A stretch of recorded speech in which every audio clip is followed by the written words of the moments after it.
So, that morning, me and Mr. Handsome, stand please, are going to show you how we start to teach the leg yield. So, basically, I always start it in hand and in the stable.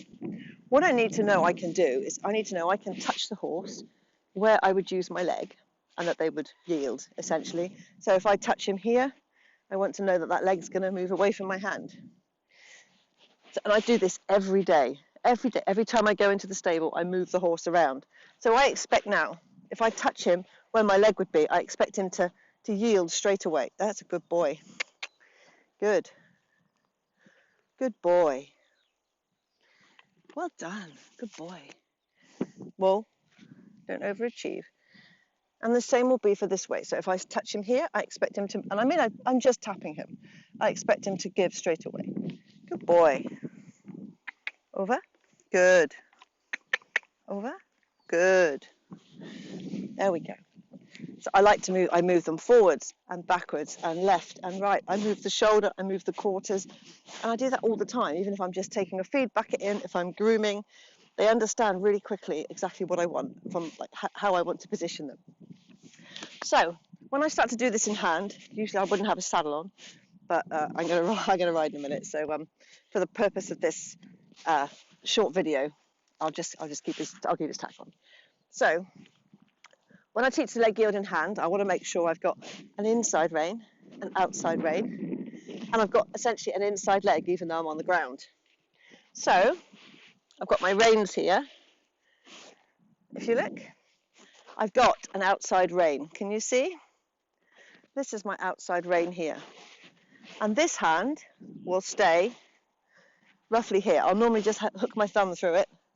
So I can influence, basically this is my inside leg. Okay, so can you see? Oh, good boy, that's okay, it's okay. Walk up and stand, good boy. So this is my inside leg and my outside rein.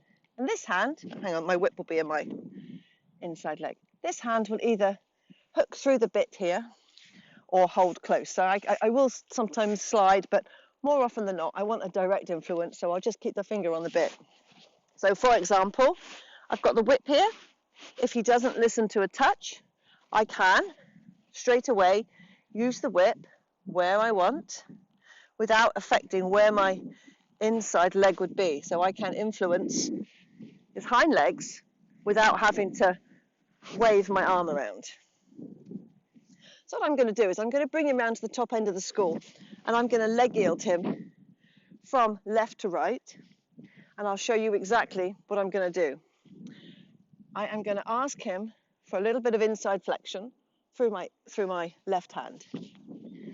This rein is going to be touching him just behind his girth when his inside leg comes off the ground. So when he comes through, touch, over, then the other leg will follow. So the timing, actually, with instruction, timing is one of the most important things. Inside leg comes up, touch him, ask him to go over. Because there's no point, if you want him to leg yield, there's no point asking when that leg is on the ground, because you're not in a position of being able to influence it. You've got to ask it when it's actually lifted.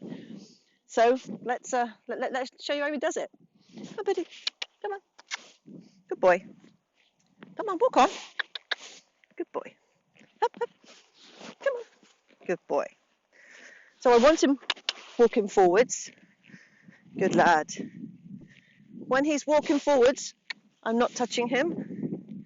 So as you can see, my right hand is holding the outside rein. I can let go with my left hand and he should continue. Good boy. We'll actually get greater or lesser degrees of success, but come on, good boy. So it's a bit like when I'm jumping. I'm now looking for my line as to where I want him to go.